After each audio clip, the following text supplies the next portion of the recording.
ay dumako sa salita ng Panginoon.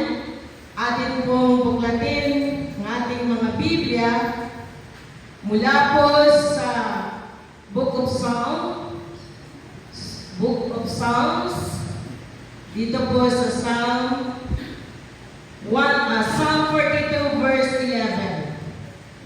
Psalm 42 verse 11. Okay? Sino ba sa inyong nalulungkot sa umagang ito? Meron po ba? Okay. Sabi po ni David, "Why am I so sad? Why am I so troubled? I will put my hope in God. And once again, I will praise Him, my Savior and my God." Sa Tagalog, bakit ako nalulungkot? Bakit ako nagdaramdam? Sa Diyos ako'y may tiwala. Siyang aking aasahan, magpupuri akong muli, pupurihin walang humpay. Ang aking tagapagligtas, ang Diyos na walang hanggan. Let us pray. Our gracious Heavenly Father, once again, we want to thank you for this wonderful day, for this is the day that the Lord has made. Lord, we will choose to rejoice in your presence, O God. For in your presence there is fullness of joy. We thank you, God, for the word that we have just read. We pray that you will bless our hearts. Bless the hearers, O God, and may you continue, Lord, to illumine our hearts, our minds, and our understanding. That may we be able to understand the message that you have prepared for all of us. And as we feast to your words, O God, bless our hearts. We thank you now, O Lord. We thank you and we bless you. In Jesus' name, amen. Amen. So, this morning I'd like to talk to you about discouragement. Okay? How are we going to overcome discouragement? Paano natin mapagtatagumpayan? Pag tayo po ay discouraged. Pag tayo po ay nalulungkot. Pag tayo po ay nalulumbay. Paano mo ito mapagtatagumpayan?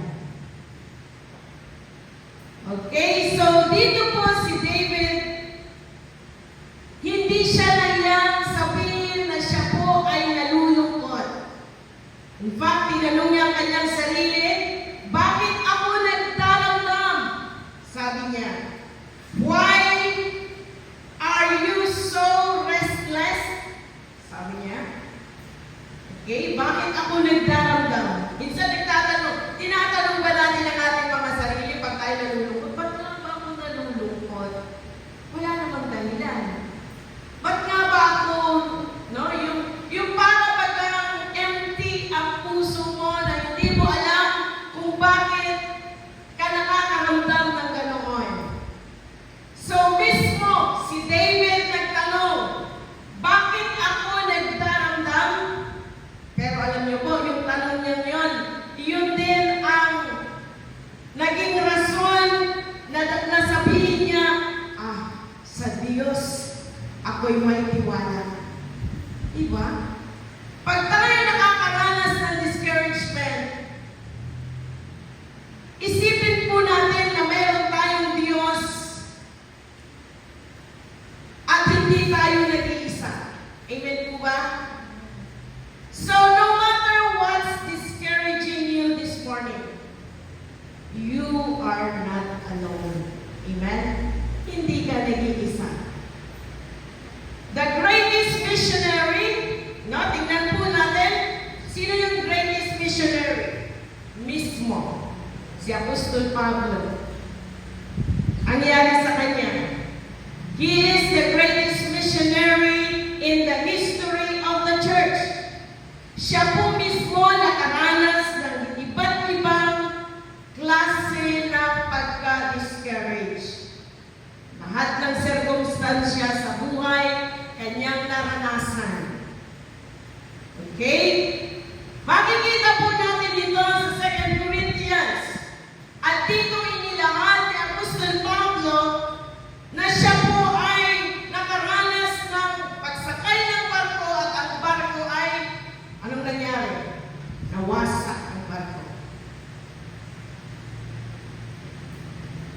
at hinahampas-hampas ng alon ang barko.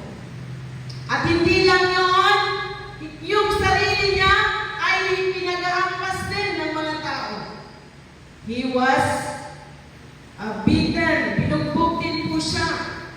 He was stoned, pinagbabato. At marami pang bagay na kung kanyang titignan ay nakakalungkot sa yung kanyang mga pinagdaraanan. Pero dito po, Paul also gives us 7 times tested principles for overcoming discouragement. Tested principles ang ibinigay niya sa atin. Bakit tested?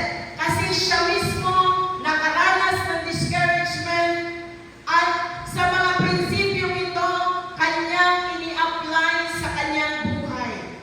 At nakita niya kung papaano niya mapagtagumpayan sa pamamagitan ng mga prinsipyong ito. So, let us take some time to consider his words. Una po dito, sabi ni Pablo, kung ika'y dumaraan sa discouragement, huwag kalimutan kung gaano ka kamahal ng Diyos. No? Huwag mong kalimutan kung gaano ka kamahal ng Diyos. Don't forget, never forget how much God loves us. Amen? Amen po ba? Alam po ba natin na mahal po tayo ng Diyos? Yes. You know God loves you. Tinetestify po natin ito kung gaano tayo kamahal ng Panginoon. We shared to others many times kung paano magmahal ang Panginoon. Pero nararanasan mo nga ba sa iyong puso? Nararanasan mo nga ba ang pagmamahal ng Diyos? Hello? Nararanasan mo ba ang pagmamahal ng Diyos? Hindi ako kumbinsido. Nararanasan mo ba ang pagmamahal ng Diyos? Amen. Amen. Praise the Lord. When you stop feeling the love of God, you will get discouraged. Pag hindi mo na nararanasan yung pagmamahal ng Diyos, madali ka lamang ma-discourage. So dito po sa 2 Corinthians chapter 4 verse 1, sabi po dito ni Pablo, we don't become discouraged since God has given us this ministry through His mercy. Okay? Through His mercy. Hindi tayo nadi-discourage, nalulungkot o nalulumbay dahil sa habag ng Diyos. Amen po ba? Ibinigay niya sa atin ang paglilingkod. Paglilingkod na ito. Kaya hindi humihina ang ating mga loob. Amen po ba? Madali po ba kayong ma-discourage? Madali po ba kayong masaktan? Madali po ba kayong malungkot? Okay? Isipin na lang po natin yung habag ng Diyos na siyang nagpapalakas sa atin. Amen? You can feel discouraged and feel the love of God at the same time. Hindi pwedeng pagsabayin na ikaw ay makakaranas ng discouragement at mararanasan mo din ang pagmamahal ng Diyos. Hindi ito pwedeng magsabay. Ang mga taong madaling ma-discourage, hindi nila nararanasan ang pag-ibig ng Diyos. Kaya gayon na lang ang kanilang pakiramdam na madali po silang malungkot, madali po silang masaktan, at madali silang ma-discourage. Some people don't feel God's love because they think God is angry at them at all times. No?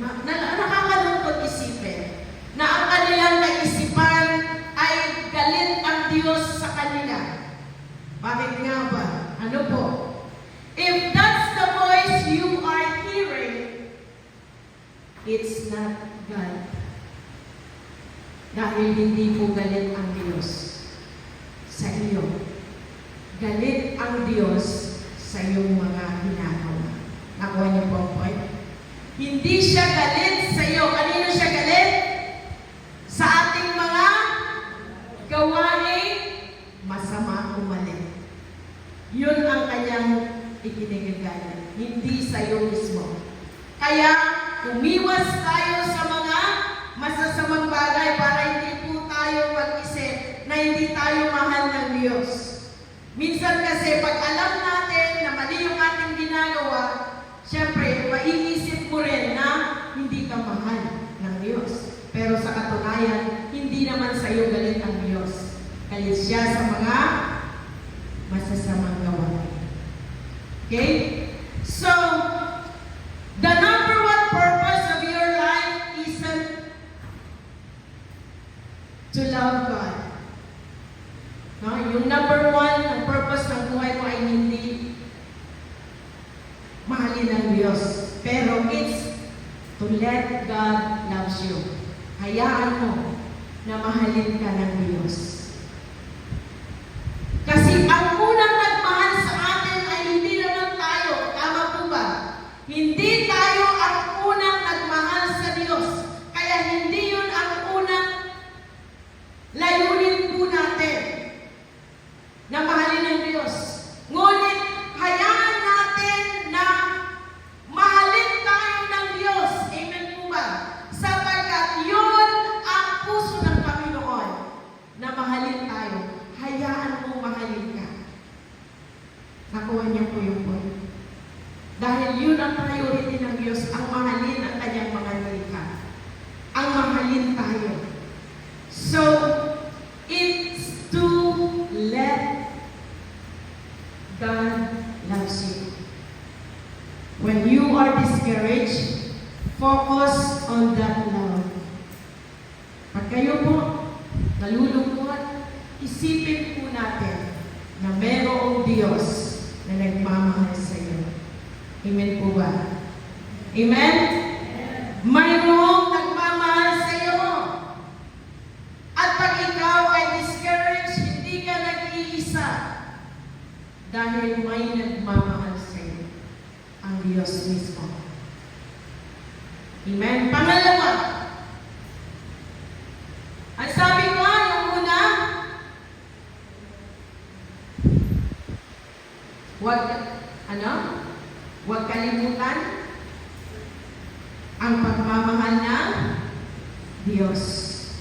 Pangalawa, pag ikaw ay discouraged, huwag mo itong itago. Huwag mo itong yung i-fake ang pakiramdam. Don't fake the feelings. Kumusta ka? Ay, okay ako. Pero yung pakiramdam mo, iyak ka na. Nung kinumusta kita, sabi mo okay ka. Nung may nabanggit ako, umiyak ka na. No? Peke, pakiramdam. Don't fake it. Huwag mong pikiin ang pakiramdam mo. Tama? Be yourself. Pag gusto mong umiyak, pwede kang umiyak. Just because you are, no? Minsan, just because I am a pastor, hindi na ako makaramdam ng discouragement. Hindi na pwede ako makaramdam ng pagkalungkot. Nakakaranas din ako. Mas madalas pa nga eh.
kung pwede nga lang, ayaw ko nang tumayo sa harapan ninyo.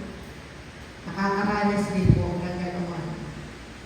Okay, but sabi nga sa 2 Corinthians 4:2, we don't try to treat anyone or distort the word of God. We tell the truth before God, and all who are honest know this. Okay? Umiiyak din ako sa Panginoon. Kayo ba umiiyak sa Panginoon pag discouraged? O umiiyak sa ibang tao? Mas mainam umiyak mo sa Panginoon kahit maglupasay ka pa. Hindi ka niya ikukwento sa iba. Ay, pastora naman dito. Pagpakaiyak pala lang. Kala mo ba ka? Ha? Pero pag umiyak ka sa Panginoon, gaano man kalakas ang pag-iyak mo, hindi niya sasabihin kung kanino man. Okay? Umiyak ka sa Panginoon, iiyak mo ang lahat. Kung galit ka, sabihin mo, Lord, galit ako. Bakit itong pakiramdam na ito? Ano po? So, sabi nga sa Tagalog ng 2 Corinthians 4:2, tinalikuran namin ang lahat ng lihim at kahiyahiyang gawain. Hindi kami nanloloko ng mga tao at hindi namin pinipilit ang salita ng Diyos. Sa halip, hayagan namin ipinapangaral ang katotohanan, kaya't maaari kaming suriin inuman sa harapan ng Diyos. Okay? So, hindi sila takot. Okay? Fear often keeps us from being vulnerable. Yung takot minsan kasi, yung takot na siyang nauna na, yung takot na kung pwede nga lang, ay tumakbo ka na. Ayaw mo nang magpakita. Ang takot na ito po ay pagpapakita ng pagiging mahina. Okay? We are afraid we will ruin our ministries. Natatakot akong makita ninyo na ako'y mayroon ding kahinaan. Parang ganon. But, sabi ko nga po, hindi ko kailangan itago ito sapagkat tulad nyo rin po ako na nangangailangan ng panalangin. So, kumustahin din nyo ako paminsan-minsan. Okay? Dahil katulad ninyo din ako na may kahinaan. Pastora, kumusta ka na? Pero minsan nakakatakot kasi yung salitang kumusta, ano? Alam niyo yun? Pastora, kumusta ka na? Maya-maya, di magkukwento ka kay Pastora. Kaya pala ako tumawag. Kaya pala ako nangumusta kasi mangungutang ako. O, di ba? Yun ang nakakatakot sa pagkumusta. Pero tayong mga lingkod ng Panginoon, huwag tayong matakot. Amen po ba? Huwag kayong matakot na kumustahin ko kayo at huwag din ako matakot na kumustahin niyo ako. Amen? Amen. Kumustahin niyo din ako paminsan-minsan. May prayer request ka ba, Pastora? Pwede ba kitang ipag-pray? I love it. Gusto ko yun. Amen? Kailangan ko yun. Dahil lahat tayo, maging si David, nalulungkot, naluluway, mayroon ding pangangailangan sa panalangin. At hindi ko pwedeng itago sa inyo yun. Kasi ayaw ko i-fake ang aking pakiramdam o itago sa inyo ang aking nararamdaman. Pamilya tayo. Ano po? Pangatlo, alalahanin mo hindi ito patungkol sa iyo. Remember, it's not about you. Lalo na pag ikay na-discourage patungkol sa ministry. Anyway, Lord, it's not about me. I've done my part. Amen? Nagawa ko ang part ko. Alam niyo po dati nagla-live ako through Facebook. At I thank the Lord dahil sa mga live natin sa Facebook, meron tayong mga talaga namang nakakilala sa Panginoon. Isa dito, mayroong foreigner from Canada. His name is Allen David from Montreal, Canada. Before pandemic pa ito, noon na nanonood siya ng ating service through Facebook Live, and up to the present, nangungumusta siya sa akin. Okay, kung meron kayong makita na Allen David doon sa mga sa Facebook, sa mga post ko, siya rin po yun. At si Sister Bea, Sister Lottie, Sister Joey, yung mga nanonood sa Facebook Live noon. Okay? But I stopped it. Nag-stop po ako sa Facebook kasi mayroong taong nagsabi na siguro nahipo yung kanyang puso, yung kanyang pride, nung marinig niya ang salita ng Panginoon. At sabi niya, bakit ko dinadala sa pulpito ang mga ganoong example? Diba? Ang pag-aaral naman ng salita ng Diyos ay minsan gagamit ka ng halimbawa para makarelate tayo at mabago yung ating mga hindi dapat ginagawa. Hindi ito parinig, kundi ginagamitan natin ito ng halimbawa para lalo nating maunawaan yung sinasabi ng salita ng Diyos. At sabi niya sa akin, bakit ko daw ginagamit ito? Tulad ng honesty, yun yung ano natin noon, yung pag-uusap natin noon, yung mensahe noon, it's all about honesty. Okay? So, honesty in the workplace, yung mga ganoon. Sabi niya, nagpaparinig daw. Yung mga ganon. Okay? Nagpaparinig. Bakit? Hindi ka naman masasaktan. Di po ba kung wala kang ginagawa? Tama po ba ako? Kung hindi mo talaga ginagawa yung mga bagay na yon, correct me if I'm wrong. Tama po ba? Di ba? Ang masasaktan, ibig sabihin, may dapat kang i-correct. Tama po? At pag hagip ka, nakaranas ka ng parang tinusok yung puso mo, Lord, I'm so sorry, ako yun. Forgive me. Patawarin mo ako, Lord, at tulungan mo ako na mabago ang attitude na ito. Amen? Yun ang tamang attitude ng mga Kristiyano. Amen po ba? So, ang pag-aaral ko ng salita ng Diyos, it is not about me, but it is about God. Amen? Hindi ang aking pansariling kapakanan, kundi ang salita ng Diyos na maihahayag. Amen po ba? So, you are more likely to be discouraged when you are self-focused. Hindi po ako nakafocus sa sarili ko. Nakafocus ako sa Diyos na aking inihahayag. Amen po? Sabi nga sa 2 Corinthians 4:5, our message is not about ourselves. Ang mensahe ko inihahayag, ba't ang aking sarili ang ihahayag ko sa inyo? Anong magagawa ko? Matutulungan ko ba kayo? Hindi.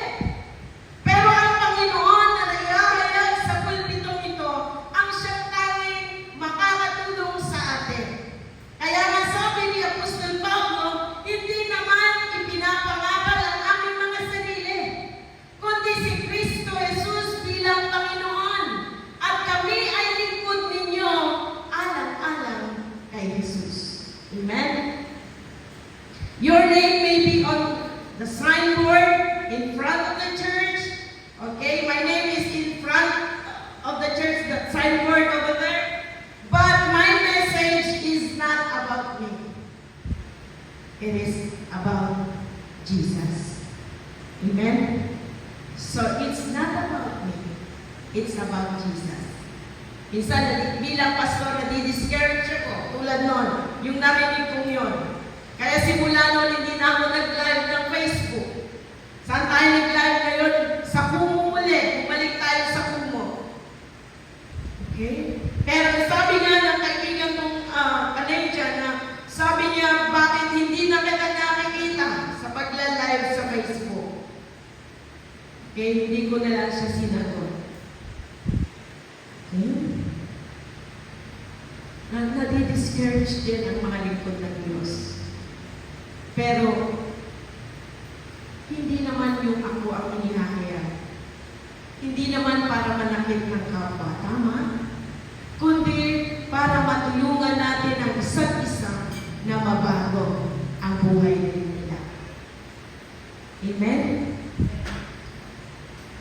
So discouragement happens when we forget the why. Why? Bakit, Lord? Jesus is the why. Ginagawa ko ang ginagawa ko sapagkat ang inihahayag ko ay si Jesus. Hindi ang sarili o kanino man. Amen? Pero, nung ma-realize ko, Lord, ba't ako nalulungkot? Ba't ako nalulumbay? Pero na-realize ko, Lord, totoo nga naman, hindi naman ako ang nahihayag. Pag si Jesus ang nagtihayag, siya po'y kumikilos sa puso ng tao, nangungusap at kumakatok. Kaya nga naman nasasaktan ang iba dahil ayaw po ng iba na sila ay, kumbaga, natumbok sila Di po ba? Kaya nagagalit. Huwag tayong magalit. Ito ay pangungusap ng Diyos. Pag tayo po ay natumbok niya mula sa kanyang salita o mula sa naihayag. Ibig sabihin, meron po tayong dapat baguhin. Pag ako po ay maghahayag katulad ng araw ng linggo, Lord, gumagawa pa lang ako ng sermon ko, Lord, hindi yung gusto kong sabihin, kundi yung gusto mong sabihin. Yung gusto mong iparating. Kaya punuin mo ang aking bibig ng karunungan na nagmumula sa iyo at ang salita mo lamang, ang mensahe mo lamang ang dapat maihayag. Amen? Kung merong lumabas sa bibig ko na hindi ko naman ito talaga inaasahan lumabas, ibig sabihin, iyon ay pangungusap mula sa Diyos. Amen po ba? Amen? So, discouragement happens when we forget the why. Jesus is the why. Jesus is all about Jesus. It's all about Him. Amen? Number 4. Alam natin ang limitasyon po natin. Ano po? We have our own limitations. But, relax. Relax in your limitations. Lahat naman tayo may limitasyon. Relax lang sa inyong mga limitasyon o kahinaan. We get discouraged when we try to do more than humanly possible. Gusto natin gumawa ng higit pa sa kakayanan natin. Nadi-discourage tayo pag hindi po natin naabot ang gusto natin na mangyari. We all need a realistic view of what we can do. Alam natin na may magagawa tayo dahil tayo lang naman ang nakakalam ng sarili natin. At alam natin yung kahinaan natin. Huwag tayong gumawa ng bagay na mahirap natin maabot. Kaya maraming nadi-discourage ng ganoon. Paul describes his own physical weakness. Si Pablo may kahinaan. Sabi niya po sa 2 Corinthians 4:7, ngunit kami pinagkalooban ng kayamanang espiritual na ito ay tulad sa mga kalayo na gawa sa putik. Upang ipakilala na ang dakilang kapangyarihan ito ay sa Diyos at hindi sa amin. Sabi po ni Pablo. So dito si Pablo po ikinumpara ang kanyang sarili sa patiri. Ano yan? Yung gawa sa putik. Okay? Pottery. Inihalintulad niya ang kanyang sarili sa gawa sa putik. Ito ay ang pottery. Yung, ano ba yung sa Tagalog yung pot? Banga.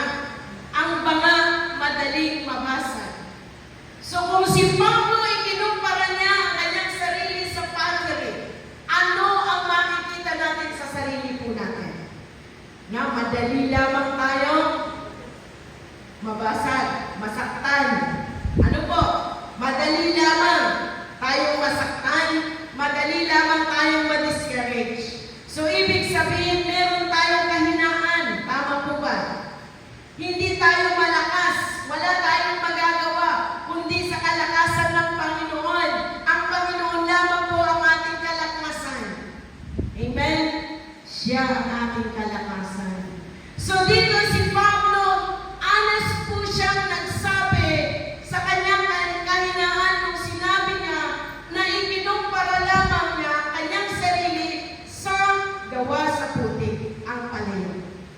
Okay, palayok naman ang sabi dito, ano po, hindi ba ma? Okay? Yung palayok sa atin, yung gawa sa tansuba.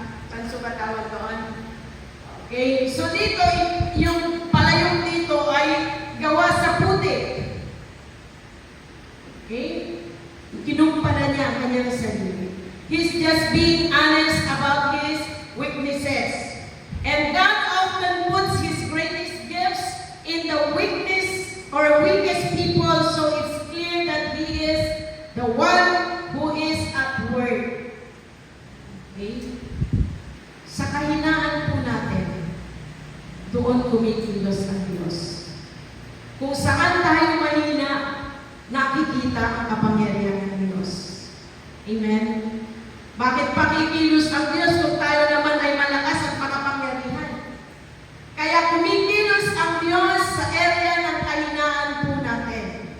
Kaya pag inamin natin, Lord, mahina ako, palakasin mo ako. Doon palang papasok ang Diyos para kumilos sa ating mga buhay. Pagpapakumbaba ang nais makita ng Panginoon mula po sa atin upang makakilos siya sa ating mga buhay. Kaya kung ika'y mahina, just relax sa iyong limitasyon. Dahil alam natin na may magagawa ang Diyos sa ating mga kahinaan. Siya ang ating kalakasan. Amen? Panglima, use your pain to help others. Pag tayo po ay nasaktan at napagtagumpayan po natin ito, magagawa na po natin magsabi sa ibang kaya ko yan. Kung kinaya ko, kakayanin ko din. Kasi may awa ang Diyos. May habag ang Diyos. May kapangyarihan ang Diyos para ikay matulungan sa iyong pinagdadaanan. Amen? So gamitin mo ang sakit na nararanasan mo para tulungan ang iba. Amen po ba? Gamitin ito para palakasin ang iba. Pag ikay napalakas, magagawa mo na rin magpalakas para sa iba. So study after study shows us that human can handle an enormous amount of suffering if they believe there is a purpose in it.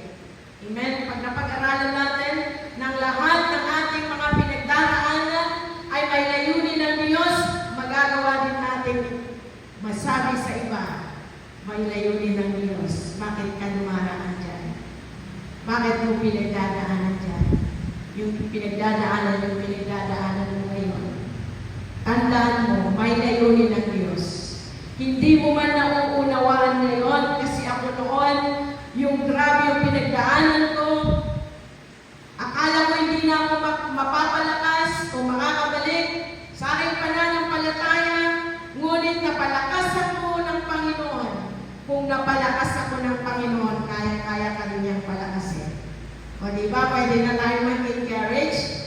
Pag tayo po sa discouragement na pinagdaanan natin ay na-overcome natin, pwede na natin gamitin ito para makatulong sa iba. Amen?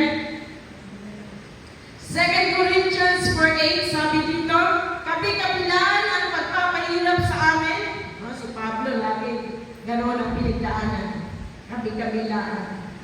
Ngunit hindi kami nalulupit. Kung minsan nababagabag, ngunit hindi kami nawawalan ng pag-asa. Grabe yung sabi ni Pablo dito. Kabi-kabilangan ang kanyang pinagdaraanan o pinagdaanan.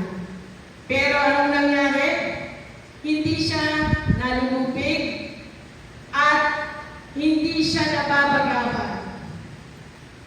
Ngunit sabi niya, hindi kami nawawalan ng pag-asa. Kaya ang bawat nanghihina, ang bawat nasasaktan o nadidiscourage, huwag panghinaan ng loob. Amen? Sapagkat sabi ko nga kanina, hindi ka nag-iisa. Kasama mo ang Diyos. Amen? Yun ang kaisipan ni Pablo.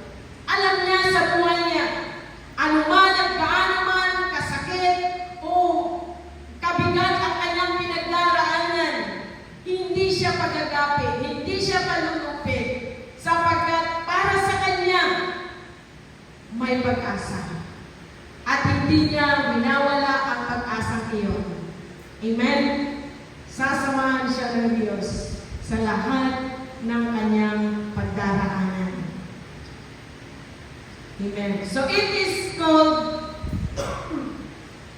redemptive suffering. Sometimes God lets you go through pain, no? Nahayaan lang ng Diyos na dumaan ka sa mga ganoong sitwasyon para pagdating ng araw, makatulong ka naman sa iba. Your greatest ministry will come from your deepest ministry.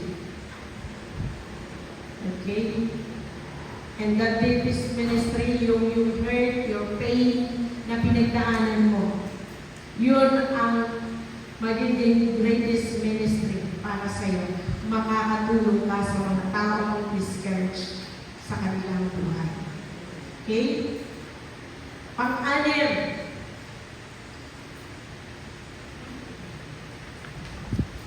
maglaan ng oras para sa pagpapanibago.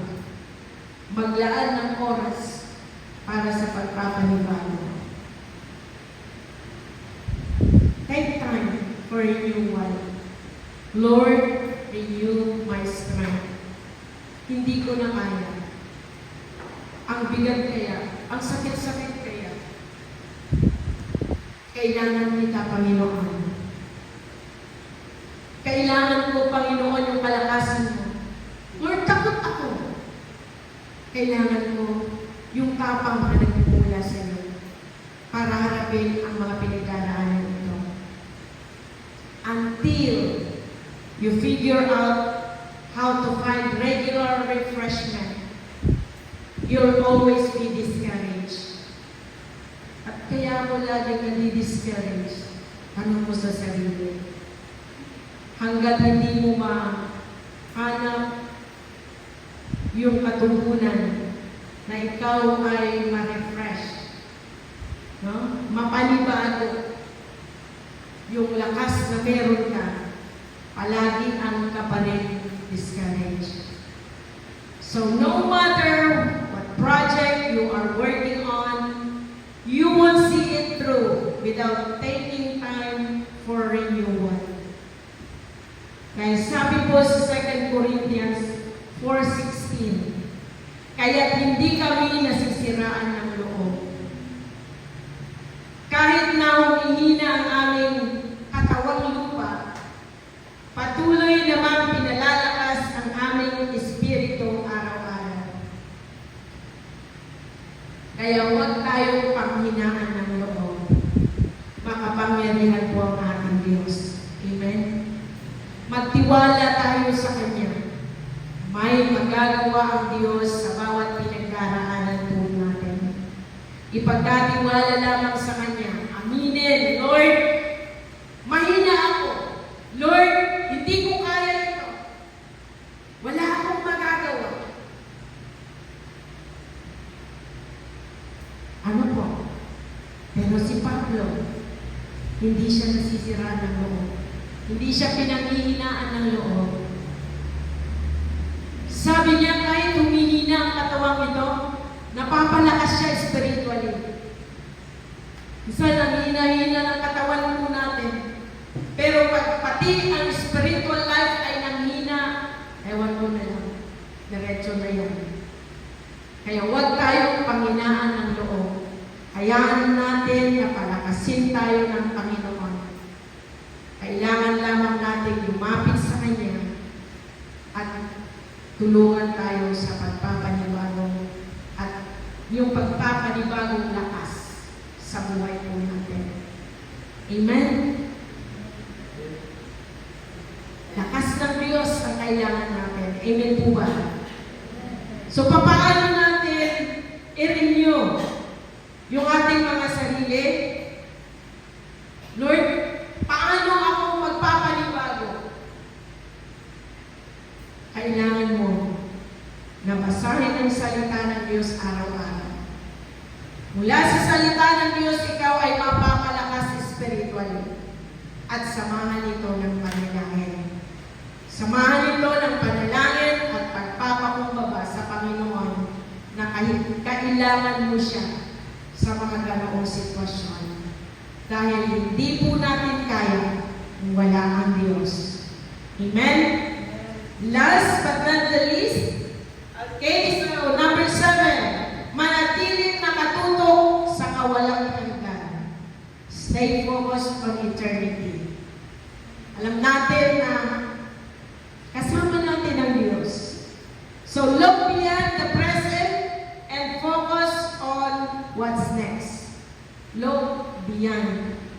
Tingnan natin yung beyond sa sitwasyon natin. Ano po? Beyond the situation. The here and now can be discouraging. Dito, madalas tayong ma-discourage. Sa sitwasyon po natin, madalas po tayong manghina. Pero tingnan natin, mag-focus po tayo sa plano ng Diyos para sa atin sa langit. Amen? At hindi ka nga matitila. Hindi ka nga manlulumo. At hindi ka manghihina. Pag ang ating mga mata ay nakatutok sa kawalang hanggan, eternity, i-focus natin ating mga mata sa magagawa ng Diyos at ginagawa ng Diyos para sa atin. Saan? Doon sa langit. Amen? Dito maraming pasakit, pero pagdating sa langit, wala na. Yun ang tignan na lamang natin.